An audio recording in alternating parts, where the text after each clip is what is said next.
Donc là, on va continuer avec les nombres suivants. On a commencé par faire 0, 1, 2. Donc on attaque maintenant le 3 et le 4. Donc 3 est premier. Alors pourquoi il est premier? Parce que si on divise par 1, on obtient 3 qui est dans n. Donc 1 est bien un diviseur entier de 3.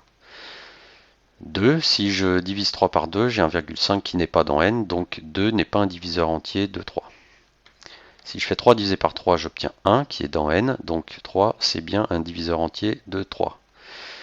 Si je fais 4, si je teste 4, je fais 3 divisé par 4, là j'aurai jamais un nombre entier puisque le deuxième nombre est plus grand que le premier nombre. C'est-à-dire que si je divise par 4, par 5, par 6, etc., j'ai aucune chance d'avoir un nombre entier puisque le premier nombre est plus petit que le deuxième. Donc j'aurai un nombre forcément plus petit que 1 et qui ne sera pas 0 non plus. Donc de toute façon, je vais trouver à chaque fois un nombre à virgule, 0, quelque chose, mais je ne trouverai jamais un nombre entier. Donc en fait, on peut s'arrêter là.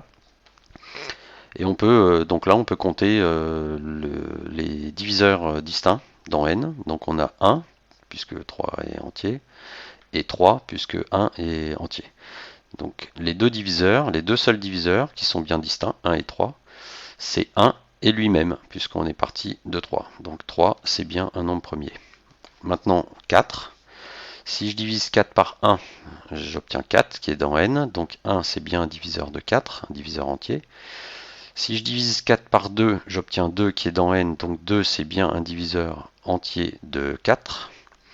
Si je divise 4 par 3, ça me donne 1,33, 3 motifs à l'infini. Donc 3 n'est pas un diviseur de 4, un diviseur entier.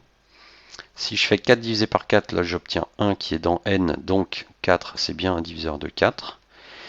Et là maintenant si je fais le bilan des... Alors je m'arrête là parce que à partir de 4 divisé par 5, comme 5 est plus grand que 4, à partir de 5, je n'ai plus aucune chance d'obtenir un nombre entier. Donc je peux m'arrêter à 4 divisé par 4. Et là maintenant si je compte les diviseurs entiers, j'ai 1, 2 et 4. Donc là j'ai 3 diviseurs distincts. Donc là j'ai pas un nombre premier.